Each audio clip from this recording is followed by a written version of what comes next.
Hey there, music lovers. Welcome back to our channel, where we break down the latest tech tips to make your digital life easier. Today, we're diving into something simple yet super useful: how to change your Spotify display name in 2025. Whether you're rebranding yourself, fixing a typo, or just want a fresh vibe for your playlists, this quick guide has got you covered. Let's jump right in. First things first, make sure you're logged into your Spotify account. You can do this on the mobile app, desktop version, or even the website. It's flexible.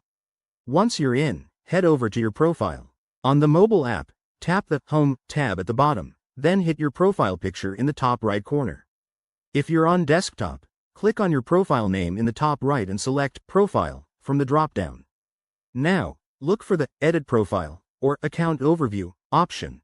Spotify might have tweaked this a bit in 2025, but it should be straightforward. Once you're there, scroll down until you find a section for your display name. That's the one you want to change.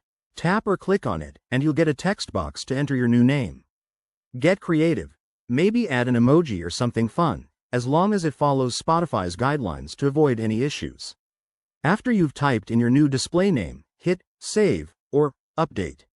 Spotify will process it quickly, and voila, your new name should show up right away across the app. If you're on a free account, this should work without a hitch, but premium users might see even more customization options. One quick tip: if your change doesn't stick, double-check for any restrictions, like using your real name if required in certain regions. Also, remember that this won't affect your username for logging in. That's separate. There you have it, folks. Changing your Spotify display name in 2025 is a breeze and takes less than a minute. If this helped you out, smash that like button, subscribe for more tutorials, and drop a comment below with your new name or any other tech questions. Thanks for watching, and keep the music playing. See you in the next video.